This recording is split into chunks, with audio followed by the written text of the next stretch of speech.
என்னென்னா அங்கே அந்த மேற்கால கேணியிலேருந்து இங்கே வருங்க தண்ணி எடுத்து இங்கே ஊற்றுமுங்க. இது ஊற்றிட்டான் இங்கிட்டு இந்த பக்கத்தில் மேற்கால கிழக்கால வடக்கால தெற்கால பூரா அனைத்து பக்கமும் இதிலேருந்து அந்த தண்ணி கொப்பிடிச்சு வருது இல்லைங்களே. பாருங்கள் மக்களை பாருங்கள். இந்த தண்ணி வர்ற இடத்துல தான் இந்த இடத்துல தண்ணி வந்து தான் எல்லா பக்கம் போய் பாயும். அதுக்கு தண்ணி ஒரு ஆள் தண்ணி எடுத்து விட்டுட்ருப்பார், ஒரு ஆள் பாய்ச்சுவார், ஒரு ஆள் அங்கே நிற்பார். தண்ணி வற்றி போச்சுன்னா அங்கே இருப்பார். தண்ணி கொஞ்சம் கரெக்டாக குறைச்சல்.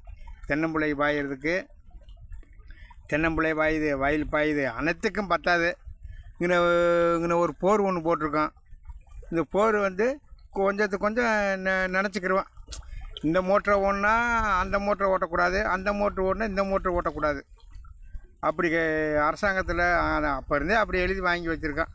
ரெண்டையும் ஓட்டினா வந்து இதை பயன் போடுவாங்க. இது வரைக்கும் நாங்கள் ஓட்டுனதில்லை, செஞ்சதில்லை. இதைத்தான் நாங்கள் பார்த்துக்கிட்டு இருக்கோம், செஞ்சுக்கிட்டு இருக்கோம். 2 பேர்த்துக்கு அண்ணன் தம்பி 2 பேர்த்து பங்கு. ஒன்று சித்தப்பா தம்பி 2 பேரும் ஆளுக்கு ஒரு பங்கு வச்சு ஆளுக்கு ஒரு நாளைக்கு தண்ணி ஓட்டிக்கிடுவாங்க. இன்றைக்கி சின்னண்ணே பேச்சு பாய்ச்சறது, அதனால் அவர் எடுத்து விட்டு தென்னம்பிள்ளை பாய்ச்சிருக்காரு பாருங்க. அங்கே பார்த்துக்குங்க பாய்ச்சுறாரு. இது பெரியவர்களுது. அதாவது வந்து விவசாயத்துக்கு அனைத்து வேலையும் பார்த்துட்ருக்குறாங்க. விவசாயம் பார்க்குற நெல் போடுறாங்க, அது போடுறாங்க, இது போடுறாங்க. எதுக்குமே கட்டுப்படி ஆகும்போது ஏதோ இந்த வருஷத்தில் இந்த தென்னம்பிள்ளை கொஞ்சம் கை தூக்குச்சுங்க. காய் நல்ல ரேட்டுக்கு போச்சு. விவசாயத்துக்கு இப்படி இருந்தால் நல்லா சந்தோஷப்படுவாங்க.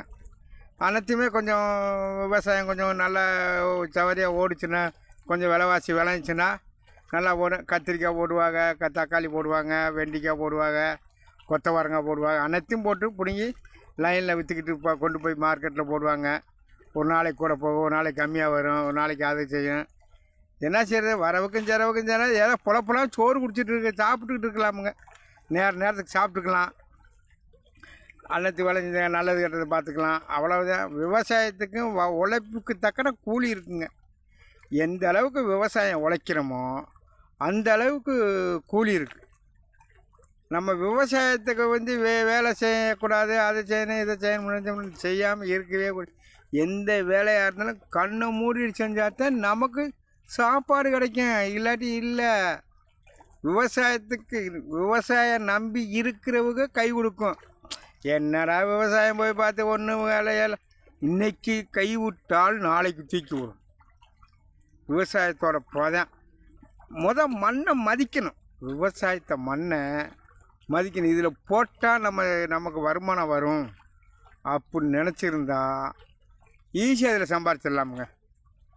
சம்பாதிக்கலாம், புள்ள குட்டி நல்லா இருக்கலாம், நல்லா போகலாம், வரலாம், எல்லா வேலையும் செய்யலாம். நல்லது கெட்டதுக்கு போகலாம், கெட்டதுக்கு போகலாம், இல்லை நமக்கு ஒன்றுமே இல்லாட்டி எங்கேயும் போக முடியாது. அது இதே விவசாயம் பிடிச்சிருந்தா கமெண்ட் போடுங்க, லைக் போடுங்க, ஷேர் பண்ணிக்கோங்க.